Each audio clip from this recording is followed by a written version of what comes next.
მოგესალმებით არხის გამოწერებო, ჩამოვიდით დღეს ისე ნორიოში. ყველას გილოცავთ ბრწყინვალე აღდგომის დღესასწაულს, აღდგომის დღესასწაულთან დაკავშირებით ვერ გამოვნახეთ, რომ ჩამოსულიყავი მინდორში, გამომეყვანა ნინა და მე ვარჯიშებინა. მაგის გარდა ამინდები იყო ძალიან ცუდი. ფიზიკურად არ იყო საშუალება, რომ მინდორში გვეარა. დღეს გამოვიდა კარგი ამინდი, არის საშუალება, რომ მინდორში გამოვიყვანო ნინა, ვავარჯიშო, ნახო რა სიტუაციაა.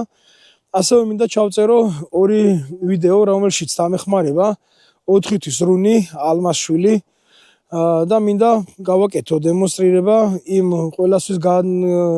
ყველასთვის ცნობილი და კარგად ბევრჯერ ნაცადი ხერხი, რასაც ქვია ანკესი და ლეკვი ერთმანეთთან თანხვედრაში რამდენად მნიშვნელოვანია ამ ვარჯიშის გაკეთება და არის თუ არა ამ ვარჯიშის მნიშვნელობა, გავაკეთოთ თუ არა, ან რა დონეზე ვაკეთოთ და მეორე როგორ შეიძლება შევაჩვიოთ ლეკვი გასროლის ხმას.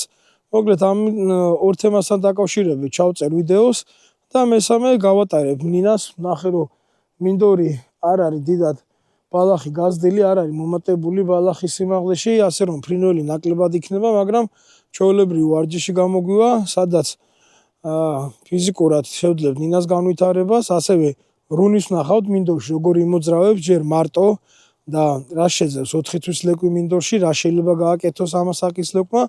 ცოტა ხანი ნინასთან ერთად ვატარებთ, ცოტა ხანი დამოუკიდებლად ვატარებთ. მოკლედ გამოვყევით არხზე და დანარჩენ საინტერესო ინფორმაციას კიდევ მოგაწვით რა. დღეს დამეხმარება ლუკა, პატარა მომავალი მონადირე, რომელიც არის 9 წლის, რომელიც თვითონ დაიწყო თავის სურვილით რუნის გაზრდა, რუნის გერშვაშიც მიიღეს მონაწილეობას და სეზონისთვის უკვე ისეთ ასაკში იქნება, რომ თვითონაც შეძლებს ნადირობას. ეს არის რუნი 4 თვის, გამოუშვირეზე, მოდი რუნი. აი ესეთი მაგარი ბიჭია, ძალიან აქტიური. 12-ში გახდა 4 თვის, ხო? ხო, დაწყებული აქვს რეზისაც რუნის წვრთნა, ნახეთ როგორი ცელქი და როგორი აქტიურია და ნახოთ, ნელ-ნელა დავიწყებთ გეშვას მომზადებას და ნახოთ სეზონისთვის გორი ბიჭი იქნება. აბადროებით. კაი, წამოეხლა ის გავაკეთოთ. პირველი ვარჯიში. ნახე.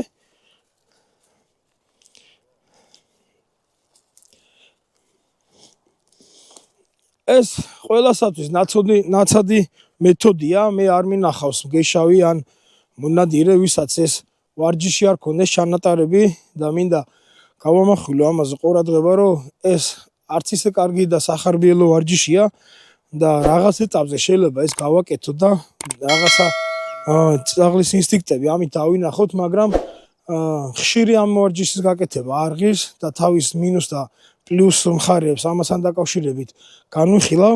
ეხლა ვნახოთ როგორ მოახდენს პირველად რუნი რეაგირებას ამ ფრთაზე, ამ ფრინველის ფრთაზე, რომელსაც ყველა ესწრაფის და ყველა ცდილობს რომ ფრთაზე გააკეთოს ეს ვარჯიში და აქვს თუ არა მნიშვნელობა ამ ფრთის მაგივრად ფრთა იქნება თუ სხვა რაიმე ნივთი რა.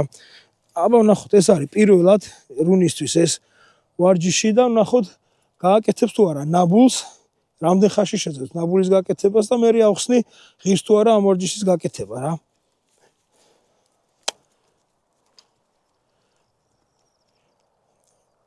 ნახე რუნი.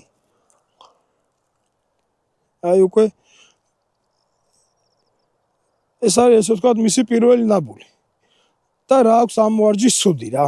პირველი რომ მთელი ყურადღება რუნის გადართული აქვს და ნაბულს აკეთებს ვიზუალურად, ანუ თვალით აკეთებს ნაბულს, მას არ აქვს ცხვირი ჩართული ამ მომენტში და ცდილობს თვალით დაინახოს ეს ნივთი, მიწვდეს, მისთვის იყოს მისაწვდომი, გამოეკიდოს, სადაც ამ პროცესში თვალს ცხვრის ბოლომდე თიშავს რა.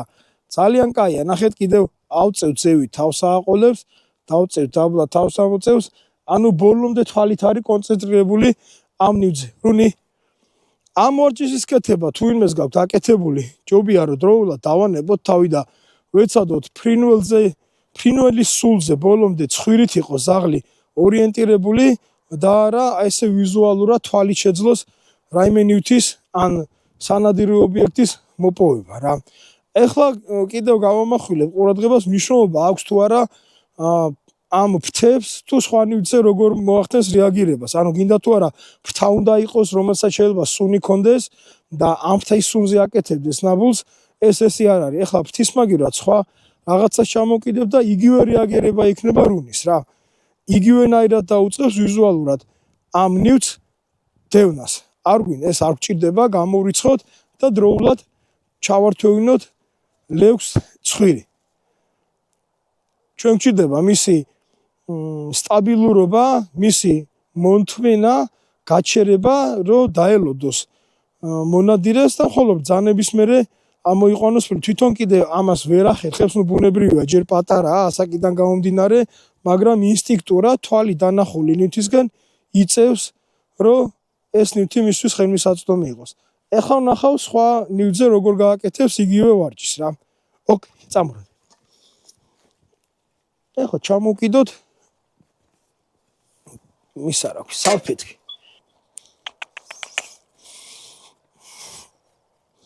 ეხლა შევცვალე ჩვეულებრივი ფრთები ამ თეთრი სალფეტით და რეაგირება იგივეა. ანუ ის რომ ლეკვი ცხვირით პოულობდეს ამ ბუმბულს და იმაზე აკეთებდეს ნაბულს, ეგ არ არის. ესე ანუ თვალი დანახულ ნებისმიერ ნივთზე გააკეთებს ნაბულს.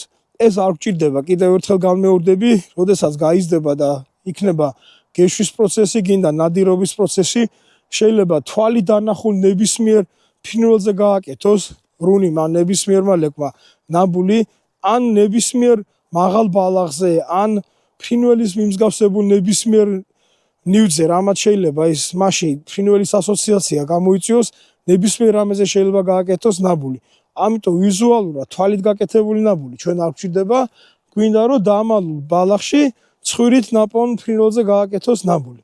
შევწყვიტოთ ამ ორჯიშის კეთება თუ იმასგან გაკეთებული და ეცადეთ რომ ბოლომდე ლეკვმა ჩართოს ცხვირი, აი 2-დან 1 ნივთი დარჩა და ისევ იმაზეა რეაგირება რა. ნუნი, მოდი, აი.